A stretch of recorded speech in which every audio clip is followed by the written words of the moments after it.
श्री वेद पुरुषाय नमः। नमस्कार। क्लास नंबर 587 श्रीमद् भगवद गीता जी शंकराचार्य जी के भाष्य के अनुसार आरंभ किया जाता है। ओम श्री सीता रामचंद्राभ्याम नमः। नमो गुरुभ्यः। ओम अथ काल देवताः श्री विक्रमी संवत् 2082 भाद्रपाद कृष्ण पक्षः चतुर्थी बुधवारः हस्तनक्षत्रम् उत्तरायणं वर्षर्तुः। ओम तत्सत्। श्री शंकराचार्याय गुरवे नमः। उद्धरेदात्मनात्मानं नात्मानम् अवसादये। आत्मैव ह्यात्मनो बन्धुर् आत्मैव रिपुरात्मनः। अध्याय नंबर 6 और श्लोक नंबर 5। पुस्तक है गीता प्रेस गोरखपुर, बुक नंबर 10, शंकराचार्य जी के भाष्य वाली भगवद गीता जी। अच्छा जी, तो अब हम 5वें श्लोक पे आ रहे हैं और हमें इसका क्रम याद रखना चाहिए। चल क्या रहा है? भगवान यहाँ पर बता रहे हैं कि कैसे व्यक्ति पहले कर्मी होता है। कर्मी अर्थात वो गृहस्थ जो अपने काम की पूर्ति के लिए वैदिक धर्म को करते हैं।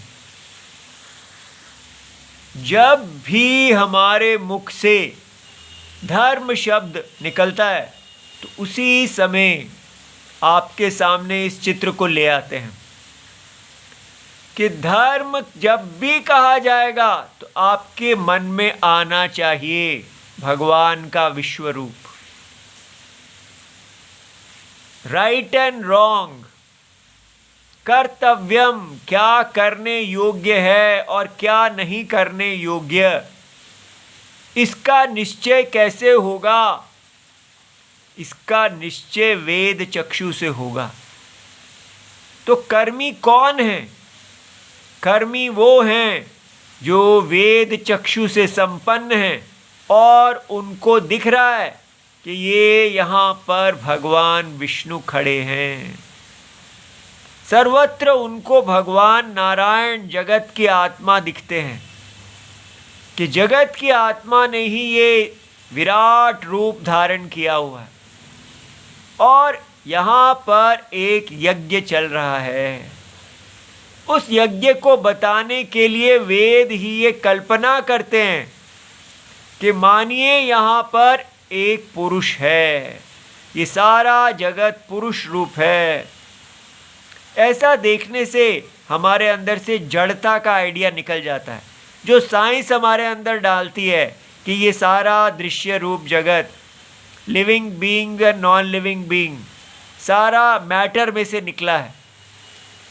ये कॉजेशन हुई है और ये बना है, लेकिन इसके अंदर कोई पूजा भाव नहीं है। ये केवल एक बस कॉजेशन है, विकार है। दूध का दही बनना है, अपने हिसाब से बनता जा रहा है। लेकिन वेद के चक्षु कहते हैं कि ये परमात्मा जगत की आत्मा ने का शरीर है। आप जिसको देख रहे हैं और जो देख रहा है वो इसके अंदर ही है। देखने वाला भी इसके अंदर है और देखा गया भी। दृश्य और दृष्टा रूप है ये जगत। और हमको पहली बार वेद चक्षु इस यज्ञ से परिचित कराते हैं और हमें बताते हैं कि वर्ण आश्रम धर्म एक धर्म है। धर्म माने धरती, जो धारण करता है। ये सारी सृष्टि को धारण करने वाला वर्णाश्रम धर्म है। क्योंकि वर्णाश्रम धर्म से ही भगवान का सिर, ब्राह्मण भुजा, क्षत्रिय जांग, वैश्य शूद्र पैर, और अंतर बहिर्जाति स्त्री पुरुष सबका इस यज्ञ में अपना अपना स्थान निश्चित है। जन्म से ही पूर्व जन्मों के कर्मों के आधार पर ये जो लोग कह रहे हैं कि सबको अपना अपना वर्ण अपने हिसाब से जन्म चुनना चाहिए, तो फिर पूर्व जन्म के कर्म जो हैं वो आपको फल के रूप में विषमता जो देते हैं वो कहाँ जाएगी? सबको आप एक दौड़ में क्यों डाल रहे हैं? कर्म आपको दौड़ में नहीं डालते, कर्म आपको अपने अपने कर्म के अनुसार से विशेष फल देते हैं। तो सबका जन्म इक्वल नहीं होता, सबका जन्म इस यज्ञ में अपने अपने यज्ञ स्थान में है। ये बात हमारे मन में जानी चाहिए कि हम कर्मी से आरंभ नहीं कर रहे। भगवत गीता कर्मी को कह रही है आप कर्मयोगी बनिए, लेकिन हम धर्म से पतित हैं। इतना समझ में आए, क्या हम स्वीकार करते हैं कि हम वैदिक धर्म से पतित हैं? इतना भी यदि कर लें तो हमारे अंदर क्या होना चाहिए? हमारे अंदर पश्चाताप। पश्चाताप क्या होता है? पश्चात तापः। पश्चात माने बाद में, ताप, ताप माने गर्मी, तपना। तो जब हमको अज्ञानवशात हम अपने ही इस बाजार में करियर बनाने में लगे और यज्ञ को छोड़ दिया और सोचते हैं अपने कारोबार जो हम कर रहे हैं उसमें ऊंचे ऊंचे पद, बस वही सब कुछ है, पैसा बनाना सब कुछ है, काम पूर्ति करना ही सब कुछ है, तो उससे उल्टा सोचना नहीं, वो तो विनाश मार्ग है। अब ये कितना कठिन है। कल जो हमने कक्षा देखी उपनिषद में से हमको बताया गया कि आत्मा ब्रह्म है, लेकिन अविद्या भूमि में कैसे? वो विज्ञानमयः, मनोमयः, प्राणमयः, उसकी उपाधि करते करते वो केवल काममयः हो जाता है और उस काम के वश में आया हुआ वो निश्चय जो करता है उसी से कर्म करता है, उसी से पापमयः, पुण्यमयः, धर्ममयः, अधर्ममयः, बस इसी उपाधि के अंदर घूमता रहता है। लेकिन वो कभी भी इस उपाधि को, इस देह को धारण करने वाले आत्मा तक नहीं पहुंच पाता। सारी भगवत गीता हमें यहां से यहां लेके जा रही है, लेकिन ये कितना कठिन है आप समझिए। ये कोई सरल यात्रा नहीं है। जितनी भी हमें भगवत गीता पढ़ाई जाएगी, हम ये राक्षस ही खा जाता है। इस देह, इसको कुछ भी बताओ, ये अपनी देह को बढ़ाना चाहता है, बस ये इस दिशा में जाना चाहता है, ये इधर जाना ही नहीं चाहता। इसलिए आपको अपना जो कल्याणकारी है वो तो देखेगा, और जो कामासक्त है वो भगवत गीता को भी खा जाएगा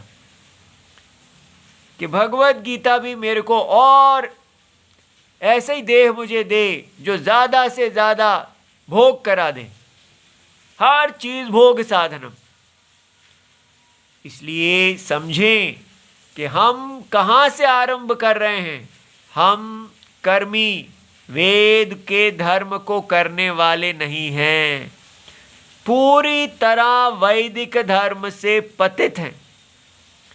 तो जो वैदिक धर्म से पतित है उसके लिए हमारा कौन है? तो वो है वाल्मीकि, रत्नाकर डाकू, जो रत्नों के पीछे पड़ा हुआ था। वहां से हमें आरंभ करना है। कितने हम हैं जो ये देख पा रहे हैं कि हम क्या रत्नाकर डाकू बने हुए हैं। पूरा देश रत्नाकर डाकू बना हुआ है। India is the fastest growing economy, तो ताली बजाएं। ये सब खिला खिला के हमें पागल किया जा रहा है। क्वांटम कंप्यूटर्स, टेक्नोलॉजी, डिफेंस, ये सब कि हम आगे बढ़ रहे हैं, हम आगे बढ़ रहे हैं, हम आगे बढ़ रहे हैं। ये कहाँ आगे बढ़ रहे हैं? क्या आपकी यज्ञ वृद्धि हो रही है? क्या आप ये आत्मा की आज्ञा का पालन कर रहे हैं? क्या आप ब्राह्मण, क्षत्रिय, वैश्य, शूद्र हो रहे हैं? क्या आपको पता है कि ब्रह्मचर्य, गृहस्थ, वानप्रस्थ और सन्यास ये 4 धर्म हैं। धर्म क्या होता है? जिसमें कोई विकल्प नहीं होता। अगर आप ब्रह्मचर्य व्रत का पालन नहीं करते हैं तो आप धर्म के विरुद्ध जाते हैं। आप गृहस्थ धर्म का पालन नहीं करते। धर्म माने जैसे ग्रेविटी, ग्रेविटी के धर्म को नहीं पालन करेंगे तो गिरेंगे। वो आपके साथ आपको नहीं देखेगी, आपको उसको देखना है। इसलिए हमने हर चीज को बस ये बना दिया है कि मूल चीज क्या है? देह। और देह को कंज्यूम करने के लिए, भोग देने के लिए मुझे मैरिज चाहिए, मुझे एक पुरुष चाहिए, स्त्री चाहिए जिसको मैं भोग कर सकूं, बच्चे चाहिए भोग के लिए, हर चीज, इकोनॉमी चाहिए भोग के लिए। तो उससे क्या हो रहा है? धर्म का नाश हो रहा है। कितने भी इकोनॉमी बनाते रहेंगे, यदि धर्म का नाश करते रहेंगे तो क्या हमारा कल्याण होगा? लेकिन हम देख ही नहीं पा रहे। जिसको देखो मैं प्रगति करा रहा हूं, मैं प्रगति कर रहा हूं, मैं हर व्यक्ति अपने दिमाग से भोग पैदा करने के लिए प्रगति करा रहा है। मैं अपनी बेटी को आईएएस ऑफिसर बना रहा हूं। क्या कर रहे हैं आप? आपको पता भी है धर्म क्या है? क्या होता है आईएएस ऑफिसर बन जाने से? कुछ ज्ञान ही नहीं। ऊंचा पैसा, ऊंचा पद, उसके अतिरिक्त कुछ आता ही नहीं है। इसलिए ये देह को ऊंचा करना, देह का भोग बढ़ाना, मनुष्य इससे आगे सोच ही नहीं पा रहा। इसलिए हमारे मन में आता है कि भगवत गीता हम भी आगे आगे आगे बढ़ते जाएं। किस लिए? यहाँ कोई अपने आप को झूठलाना तो है नहीं कि भगवत गीता बड़ी कितनी क्लासेस कर दी मैंने। अगर कुछ लाभ ही नहीं हुआ, कोई व्यक्ति आत्मा की तरफ गया ही नहीं, तो किस काम की ये बार बार कक्षाएं आती जा रही हैं? क्योंकि ये विषय बहुत कठिन है। स्वयं भगवान भी मानते हैं, शास्त्र मानते हैं कि ये उल्टा, झरने का उल्टा चलना, देह के भोग से अभोक्ता आत्मा की तरफ जाना, ये बहुत कठिन है। इसलिए जो व्यक्ति इसको पढ़ा रहा है और जो इसको पढ़ रहा है, दोनों को धैर्य धरना चाहिए। धीरे धीरे धीरे धीरे ये दिशा उल्टी होगी। हम बाहर से अंदर की तरफ मुड़ेंगे। लेकिन अपने आप को तैयार करें। ये प्रगति नहीं है। आप इस स्वप्न में कितने क्या क्या आईएएस बन रहे हैं, वुमन राइट, ह्यूमन राइट्स, आपने अपने पति से कितने करोड़ छीन लिए हैं, और पत्नी क्या कर रही है, पति क्या कर रहे हैं। कोई वो गृहस्थ आश्रम है ही नहीं, वो भोग आश्रम है। हर चीज भोग। और उसी को भगवत गीता कह रही है कि ये कर्मी से आप कर्म योगी बनिए। कर्म योगी माने धर्म करते हुए आप धर्म के फल का त्याग करें। हम तो धर्म ही नहीं कर रहे, काम के पीछे पड़े हैं। अपनी अपनी हालत को देखें कि कितने गिरे हुए हैं हम। जो व्यक्ति अपने आप को पतित देखेगा तो पतित पावन सीताराम। इसलिए वाल्मीकि जी की तरह हमें भी सदा सीता राम सीता राम, एक पश्चाताप भाव से, एक शरणागत भाव से, हे भगवान दया कीजिए दया कीजिए दया कीजिए, इस नशे से बचाइए। जैसे एक नशेड़ी कहता है कि मैं अपनी ही हत्या स्वयं कर रहा हूँ, मैं स्वयं ही अपना शत्रु हूँ, मुझे बचाइए, और चारों ओर मेरा कोई मित्र नहीं है। हे राम जी, आप ही मेरे मित्र हैं। इस प्रकार अपनी शूर्पणखा देह को सीता बनाओ और इस देह को आत्मा का भोग साधन बनाओ, आत्मा का धर्म साधन बनाओ। ठीक है, तो उसके लिए सदा कभी भी शत्रु पे विश्वास नहीं करना। अंदर की जो जप है सीताराम सीताराम, जैसे ही सीताराम कहें तो हमको देह आत्मा इन दोनों का भेद दिखना चाहिए। एक ही यूनिट है, वही देह है वही आत्मा है। जहाँ देह का अनुभव वहीं आत्मा का अनुभव है, लेकिन दोनों का स्वभाव भिन्न है। ये जो भगवत गीता सुनने वाले हैं उनको समझ में आना चाहिए कि काम के वेग, अपने रावण को, अपनी शूर्पणखा को हल्का मत लीजिए। उस रावण को सीता राम बनाने के लिए हमको पूरी एड़ी चोटी का बल लगाना होगा, परिश्रम, यत्न, और सदा मन में कहिए सीताराम सीताराम।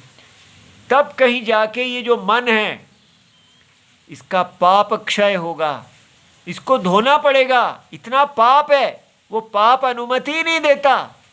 पाप को धोएंगे तब पुण्य आत्माओं के मन के स्थान पे चलेंगे, उस पथ पे चल पाएंगे। तो इसलिए ऐसा, अब ये जो नया श्लोक आ रहा है इसका थोड़ा सा पिछला भाष्य जो रह गया था वो देख लेते हैं। भगवान यहाँ कहते हैं कि मैंने हर प्रकार से आपको बता दिया कि ये काम आपका शत्रु है, काम ही आपको संचालित कर रहा है, और इस काम को आप छोड़ेंगे तभी आपका कल्याण होगा। इस प्रकार भगवान ने मनुस्मृति, महाभारत, बृहदारण्यक उपनिषद और ये फिर मनुस्मृति, ये हमने सब देख रखे हैं, ये सब भगवान ने दिखाए। उसके बाद वो कहते हैं कि ये बात कि काम हमें संचालित करता है, वो बात न्याय से भी सिद्ध होती है।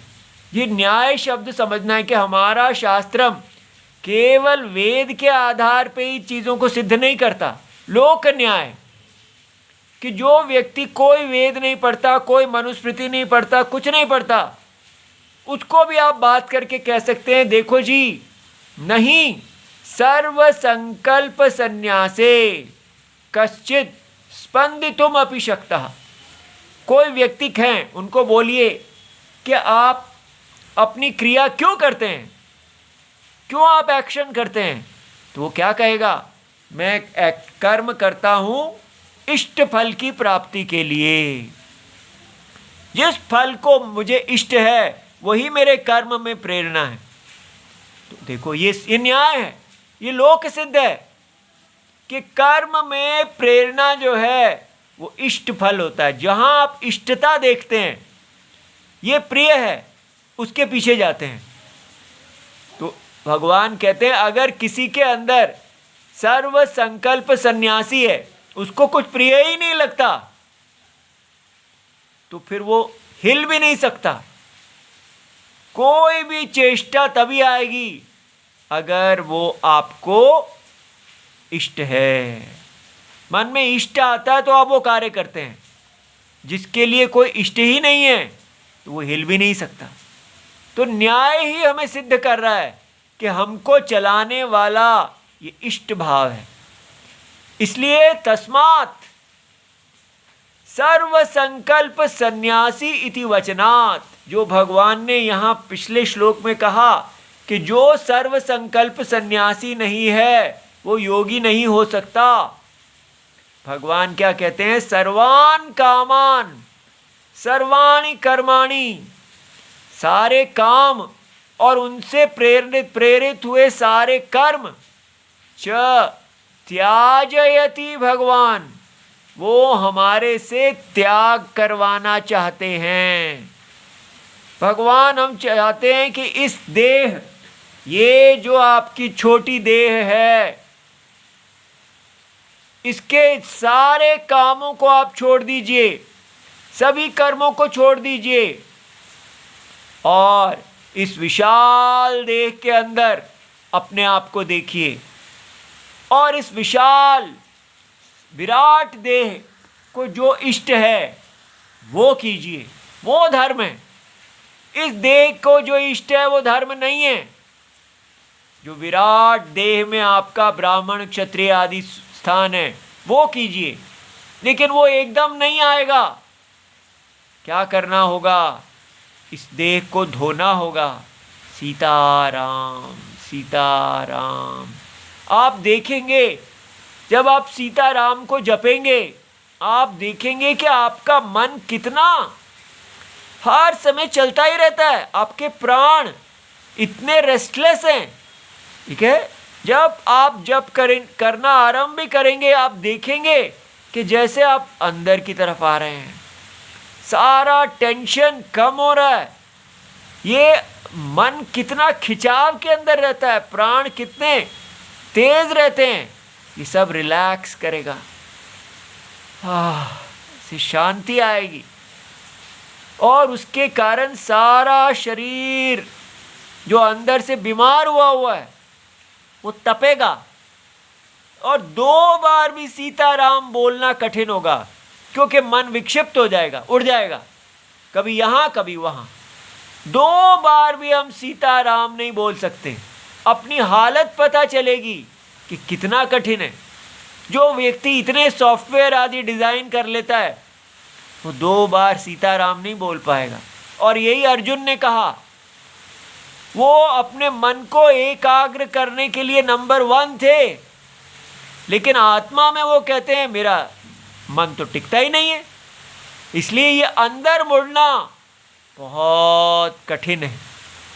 तो धीरे धीरे अपने आप को ये व्यक्ति से समष्टि के अंदर लेके जाएं।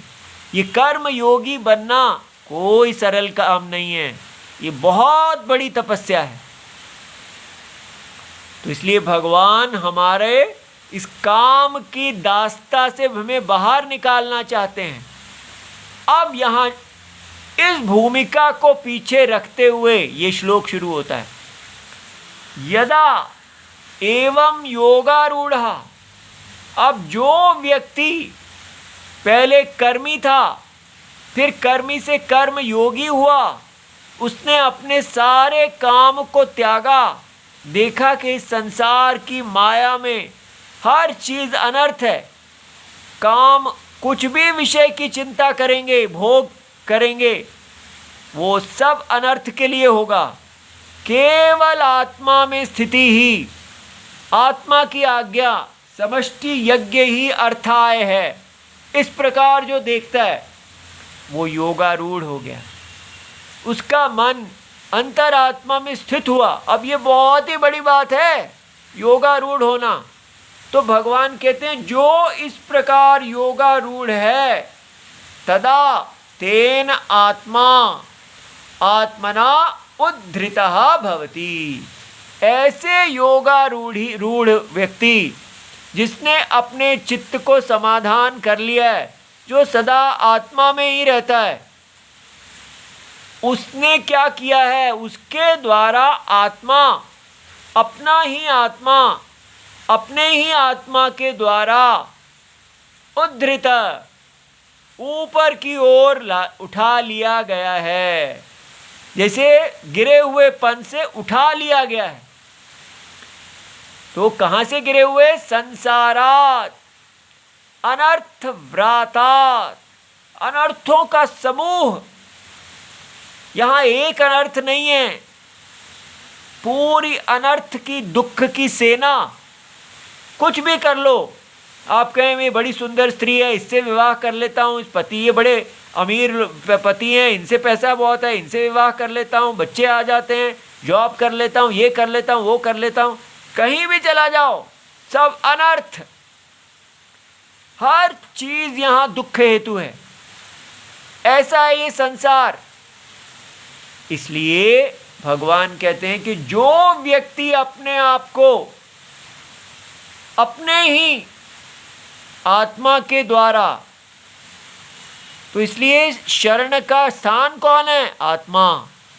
और शरण कौन ले रहा है? आत्मा। तो अपनी उपाधि से निकल के उपाधि को धारण करने वाले देही में जो स्थापित कर लेता है, देह को पूरी तरह उससे विरक्त हो जाता है, असंग हो जाता है, ऐसे व्यक्ति ने अपने आप को उद्धार कर लिया, वो संसार के अनर्थों से निकल गया। ठीक है, ऐसा भगवान कहते हैं कि इसलिए आप क्या करो, ऐसे ही इसी प्रकार जैसे एक कर्म योगी अपने आप को योगारूढ़ बनाते हैं, आप भी क्या करो, उद्धरे, अपने आप ना उद्धार करो। कैसे करना है? आत्मना आत्मानम, अपने ही द्वारा अपना आप का उद्धार करो।